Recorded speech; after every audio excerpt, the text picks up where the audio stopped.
गुरु प्यारी साध संगत जी, नमस्कार जी। आप सब कैसे हो? आशा करती हूँ बाबा जी के श्री चरणों में अरदास करती हूँ कि मालिक के कृपा से, निरंकार दातार की मेहरबानी से आप सब बहुत खुश होंगे, मौज बहार में होंगे और अवश्य ही भजन सिमरन में होंगे।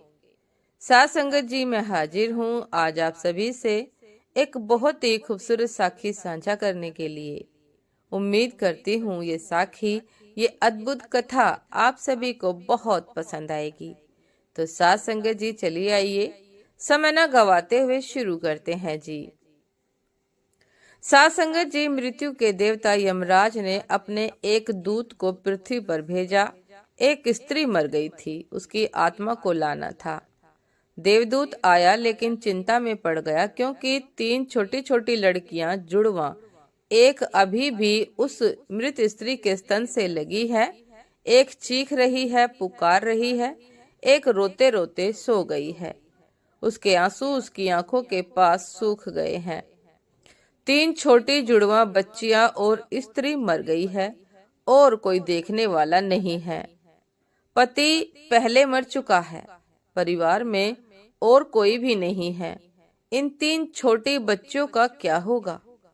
उस देवदूत को यह ख्याल आ गया तो वह खाली हाथ वापस लौट गया। उसने जाकर अपने प्रधान को कहा कि मैं ना ला सका, मुझे क्षमा करे। लेकिन आपको स्थिति का पता ही नहीं है। 3 जुड़वा बच्चियां हैं, छोटी छोटी, दूध पीती। एक अभी भी मृत स्तन से लगी है, एक रोते रोते सो गई और दूसरी चीख पुकार कर रही है। मेरा हृदय ना ला सका, मेरा हृदय ला ना सका उसको। क्या यह नहीं हो सकता कि इस स्त्री को कुछ दिन और जीवन दे दिए जाएं? कम से कम लड़कियां थोड़ी बड़ी हो जाए और कोई देखने वाला भी नहीं है। मृत्यु के देवता ने कहा, तू तो फिर बहुत समझदार हो गया, उससे ज्यादा जिसकी मर्जी से मौत होती है, जिसकी मर्जी से जीवन होता है, तू तो उससे भी समझदार हो गया। यह तो तूने पाप कर दिया और इसकी तुझे सजा जरूर मिलेगी। और सजा यह है कि तुझे पृथ्वी पर चले जाना पड़ेगा, और जब तक तू 3 बार न हंस लेगा, जब तक तू 3 बार न हंस लेगा और अपनी मूर्खता पर 3 बार नहीं हंस लेगा, तब तक वापस ना आ सकेगा। इस बात को थोड़ा समझना। 3 बार न हंस लेगा अपनी मूर्खता पर, क्योंकि दूसरे की मूर्खता पर तो सभी अहंकार के बस हंसते हैं, लेकिन अपनी मूर्खता पर हंसते हैं तब अहंकार टूटता है। यह राजी हो गया दंड भोगने को, लेकिन फिर भी उसे लगा कि सही तो मैं ही हूँ और हंसने का मौका कैसे आएगा।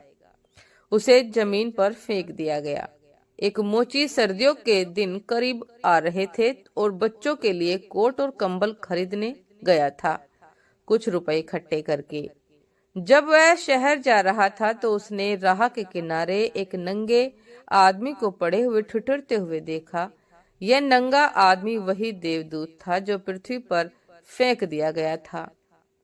उसको दया आ गई और बजाय अपने बच्चों के लिए कपड़े खरीदने के, उसने इस आदमी के लिए कंबल और कपड़े खरीद लिए।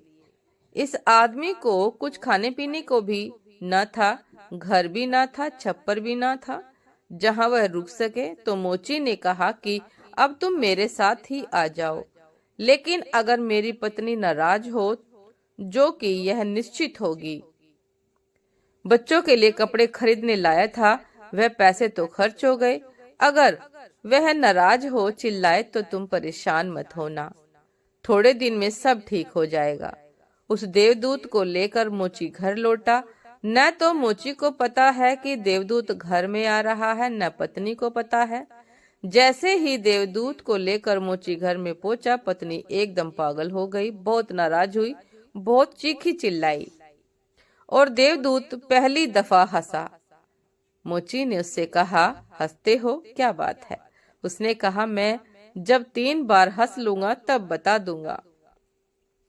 साथ संगत जी, देवदूत हंसा पहली बार, क्योंकि उसने देखा कि इस पत्नी को पता ही नहीं कि मोची देवदूत को घर में ले आया है।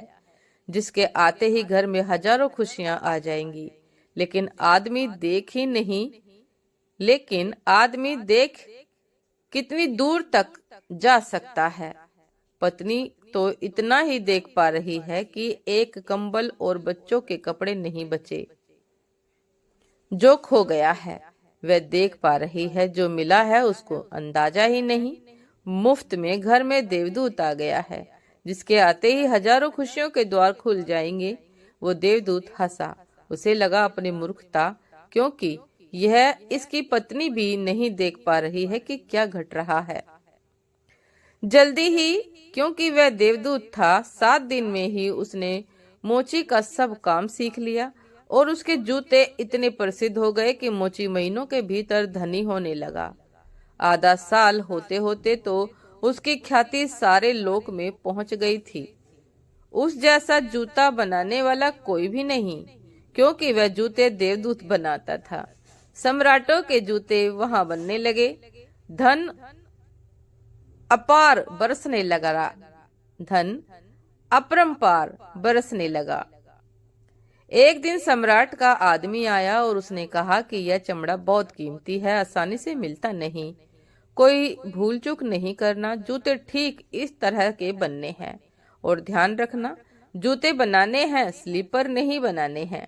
क्योंकि रूस में जब कोई आदमी मर जाता है तब उसको स्लीपर पहनाकर मरघट तक ले जाते हैं। मोची ने भी देवदूत को कहा कि स्लीपर मत बना देना, जूते बनाने हैं, स्पष्ट आज्ञा है। और चमड़ा इतना ही है, अगर गड़बड़ हो गई तो हम मुसीबत में फंसेंगे। लेकिन फिर भी देवदूत ने स्लीपर ही बनाए। जब मोची ने देखे कि स्लीपर बने हैं तो वह क्रोध में आग बबूला हो गया। वह लकड़ी उठाकर उसको मारने को तैयार हो गया कि तू हमारी फांसी लगवा देगा, और तुझे बार बार कहा था कि स्लीपर बनाने ही नहीं है, फिर भी स्लीपर किस लिए बना दिए। सासंगत जी, देवदूत फिर खिलखिलाकर हंसा। तभी आदमी सम्राट के घर में भागा हुआ आया। उसने कहा, जूते मत बनाना, स्लीपर बनाना, क्योंकि सम्राट की मृत्यु हो गई है। भविष्य अज्ञात है, सिवाय उसके और किसी को ज्ञात नहीं, और आदमी तो अतीत के आधार पर निर्णय लेता है। सम्राट जिंदा था तो जूते चाहिए थे, मर गया तो स्लीपर चाहिए। तब वह मोची उसके पैर पकड़कर माफी मांगने लगा कि मुझे माफ कर दे, मैंने तुझे मारा। पर उसने कहा, कोई हर्ज नहीं, मैं अपना दंड भोग रहा हूँ। सासंगत जी, उसने कहा, लेकिन वह हंसा आज दोबारा। वह देवदूत आज दोबारा हंसा। मोची ने फिर पूछा कि हंसी का कारण। उसने कहा कि जब मैं 3 बार हंस लूंगा तब बता दूंगा। दोबारा हंसा इसलिए कि भविष्य में ज्ञात नहीं है। भविष्य हमें ज्ञात ही नहीं है, इसलिए हम आकांक्षाएं करते हैं जो कि व्यर्थ है। हम अभिप्साएं करते हैं जो कि कभी पूरी ना होगी। हम मांगते हैं जो कभी नहीं घटेगा, क्योंकि कुछ और ही घटना तय है। जो हम मांग रहे हैं वह तो घटना नहीं है, कुछ और ही घटना तय है। हमसे बिना पूछे हमारी नियति घूम रही है और हम व्यर्थ ही बीच में शोरगुल मचाते हैं। चाहिए स्लीपर और हम जूते बनवाते हैं। मरने का वक्त करीब आ रहा है और जिंदगी का हम आयोजन करते हैं।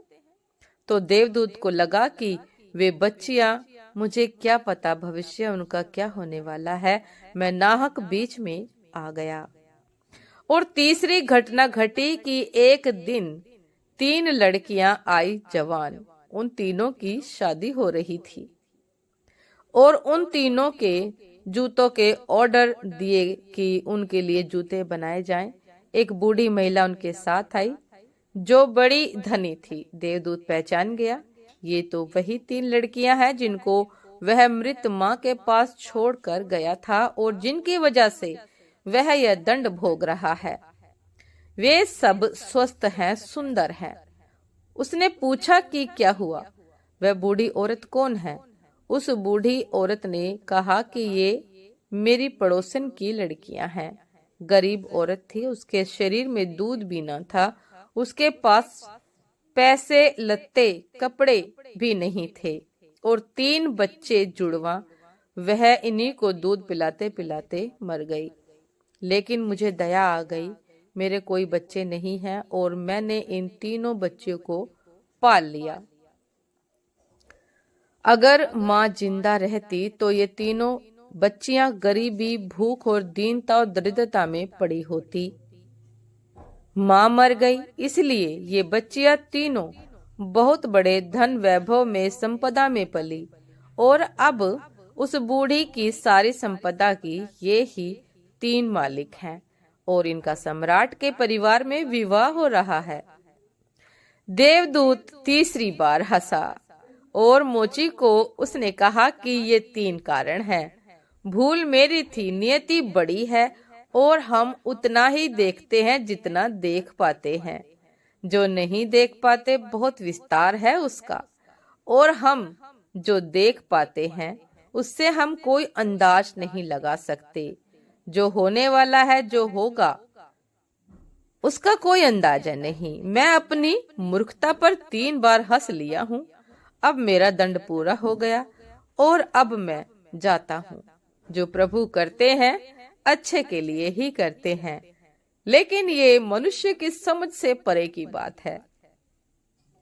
साथ संगत जी, ये थी आज की एक बहुत ही खूबसूरत साखी कि परमात्मा जो करते हैं अच्छे के लिए ही करते हैं।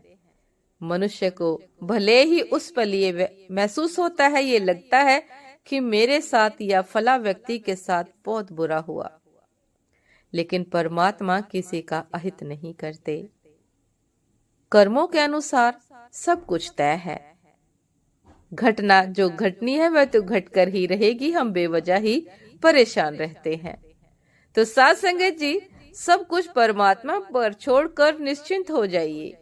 भजन सिमरन कीजिए, अपना अच्छा कर्म कीजिए, अपना 100% दीजिए अपने कर्म को। बाकी चिंता मत कीजिए कि क्या होना है, क्या हो रहा है, क्या होगा, वो मालिक पर छोड़ दीजिए। परमात्मा सब कुछ अच्छा ही करते हैं। उम्मीद करती हूँ साथ संगत जी की साखी आप सभी को बहुत पसंद आई होगी। यदि पसंद आई हो साथ संगत जी तो लाइक, कमेंट, शेयर करना ना भूलिएगा। चैनल पर जो भी नए हैं कृपा करके सब्सक्राइब कर लीजिएगा, ताकि चैनल पर मिलने वाली सभी शब्द साखियों की अपडेट आप सभी को समय पर मिलती रहे। साथ संगत जी, आप हमें इंस्टाग्राम पर भी फॉलो कर सकते हैं। इंस्टाग्राम का लिंक डिस्क्रिप्शन बॉक्स में दिया गया है। साथ संगत जी, दासी को साखी साझा करते समय, आप सभी से साखी को साझा करते समय यदि कुछ भी गलती हो गई हो, त्रुटि हो गई हो, तो दासी क्षमा प्रार्थी है जी। साथ संगत जी, आपसे फिर मुलाकात होती है एक नए शब्द साखी के साथ, एक नई प्रेरणादायक विचार के साथ। तब तक के लिए नमस्कार जी। सदा खुश रहिए, मुस्कुराते रहिए, भजन सिमरन अवश्य करते रहिए। उस परमात्मा पर भरोसा बनाए रखिए कि वह जो कुछ भी कर रहा है अच्छे के लिए कर रहा है। नमस्कार जी।